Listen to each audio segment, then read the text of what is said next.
আসসালামু আলাইকুম। আজকে আমরা জানবো খুবই গুরুত্বপূর্ণ কিছু কনফিউজিং ওয়ার্ড, যেগুলা আমরা নিজেই কনফিউজড হয়ে যাই।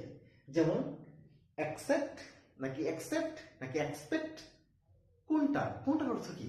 আসুন এই ভিডিওতে এই বিষয়টা ক্লিয়ার করে নিই। এগুলো পরীক্ষায় বানান আসে এবং এগুলার অর্থ অনেক কাজে আমরা ব্যবহার করি।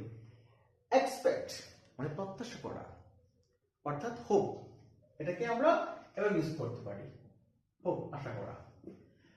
আই ক্যান এক্সপেক্ট ইট, আমি এটা আশা করতে পারি বা প্রত্যাশা করি। তারপরে আসুন অ্যাকসেপ্ট। অ্যাকসেপ্ট মানে হলো গ্রহণ করা, ACCEPT। অ্যাকসেপ্ট গ্রহণ করা। I have already accepted your friend request, আমি ইতিমধ্যে তোমার ফ্রেন্ড রিকোয়েস্ট গ্রহণ করেছি। অর্থাৎ এটা আমাদের মোবাইল রিকোয়েস্ট যখন আসে মোবাইলে, অর্থাৎ ফেসবুকে ফ্রেন্ড রিকোয়েস্ট, তখন আমরা এই কথাটা দেখতে পাই, এই ওয়ার্ডটা দেখতে পাই। এই জন্য আমরা এই ওয়ার্ডটা অনেকেই জানি। তাহলে অ্যাকসেপ্ট মানে হলো গ্রহণ করা, দ্যাট মিনস রিসিভ, গ্রহণ করা।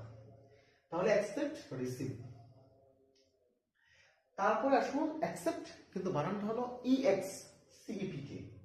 অ্যাকসেপ্ট এর মানে হলো ছাড়া, দ্যাট মিনস এটা হলো উইদাউট মানে ছাড়া, ব্যতীত। আই কান্ট থিঙ্ক, আমি ভাবতে পারি না, অ্যাকসেপ্ট ইউ, তোমাকে ছাড়া। অর্থাৎ এটা দিয়ে বাক্য তৈরি করা যায় অনেক, যে I cannot complete my SW, accept it, এটা ছাড়া আমি আমার SW কমপ্লিট করতে পারি না। এভাবে অনেক বাক্য তৈরি করা যায়। আপনারা যদি এগুলো দিয়ে বাক্য তৈরি করেন তাহলে এই কনফিউশন কেটে যাবে। Thanks for watching this video. আল্লাহ হাফেজ।